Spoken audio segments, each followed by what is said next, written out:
विठ्ठल भेटीची ओढ, श्रींच्या पालखीचे पंढरपूरकडे प्रस्थान, 700 वारकरी पायी वारीत सहभागी.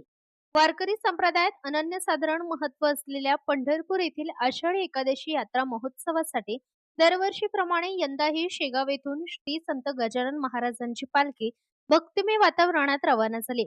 श्री संत गजानन महाराज संस्थानच्या वतीने रविवार दिनांक 21 जून रोजी सकाळी 7 वाजता श्रींच्या पालखीचे पंढरपूरकडे प्रस्थान करण्यात आले. पंढरपूर येथील आषाढी एकादशी यात्रा महोत्सवात सहभागी होण्याचे श्री संस्थानचे सलग 57वे वर्ष असून या पारंपरिक वारीला वारकऱ्यांचा उत्स्फूर्त प्रतिसाद लाभला आहे. पालखी प्रस्थान सोहळ्यामुळे शेगाव नगरीत भक्तिमय व उत्साहाचे वातावरण निर्माण झाले आहे.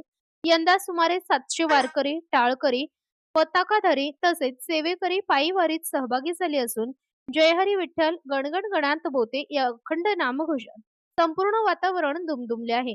टाळ मृदुंगाचा निनाद, भगव्या पतंगांची डोलणारी रांग आणि मुखी हरिनामाचा गजर यामुळे भक्तिमय वातावरणाची अनुभूती येत आहे.